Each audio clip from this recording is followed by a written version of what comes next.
It is legal counsel time here on Eyewitness News. Thanks for joining us, folks. 8:30 on this Wednesday, and Attorney Charlie O'Hara is here to answer your questions. So if you have one, pick up the phone. 436-1212. Good morning, Charlie. Good morning. Let's get to the phones. Okay. Have callers waiting. Good morning. What's your question?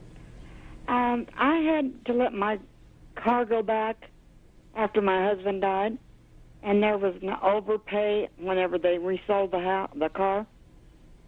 And I have been waiting since October to get it sent in my name. And it's they're sending it from Dallas.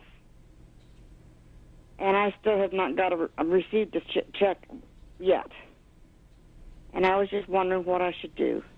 Well, I don't know how much it's for, but that's way too long to be waiting for that check. If it's a large sum, obviously you could go to a private attorney and do something about it. If it's a smaller sum, you can probably sue that company or whoever it is in small claims court. And since they're from Dallas, they'd probably have to show up here where you get a judgment against them. So you might want to do that where you could represent yourself. The other thing you can try to do with people when they're being unreasonable with you is try to call them and try to talk to them. But if you've been doing that since October with no results, you're probably going to have to go to court. There's a Consumer Affairs Division with the District Attorney's Office and also the Attorney General's Office you could contact. I don't know whether they would get into that with your husband being deceased, but they might. So you might try to call them too. Thanks for your call. We sure appreciate it. And good morning to you. Thanks for watching Eyewitness News. You have a question for Attorney Charlie O'Hara? Yes, I live in a commercial/residential area, and there's a detail shop that's moved in next door.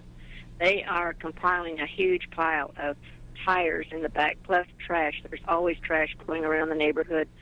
They're there early in the morning till late at night, and I'm just wondering if there are any laws that I could follow up to help control that. Well, I think there are.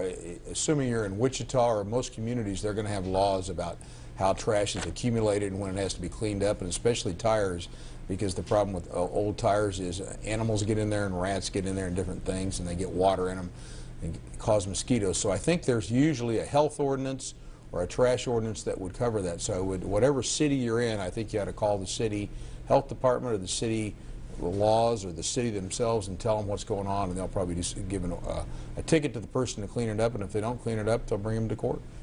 All right, appreciate your call too. And I think we have time for one more question on this Wednesday morning. Good morning. What's your question for Attorney Charlie O'Hara? Good morning and Merry Christmas to you guys. Merry Christmas to you. Merry Christmas to you. I'd like to know what you could tell me about grandparents' rights, and does this include great-grandparents' rights? That I'm not sure. I know it includes grandparents' rights, and grandparents have some limited rights to get some visitation if they're not getting visitation because of a divorce from the children or the kids that they've had and they've got grandkids. There's some rights there, and usually you have to go to an attorney to get those, to do those correctly, I would say. As far as great-grandparents go, I don't know that that extends to them. I would have to research that. It probably does not. It's probably just for the grandparents themselves. Usually if you try to talk to people and be reasonable, hopefully you can get some of these things worked out without going to court, without hiring attorneys. Reasonable people can get a lot of things done. So maybe try that. That's a good idea, especially in the Christmas season. Yeah, and thanks for your calls, everyone. Okay. We sure appreciate it. Merry Christmas, Happy New Year to you. Charlie, you too. Same to you. We'll see you next week. Okay. All right.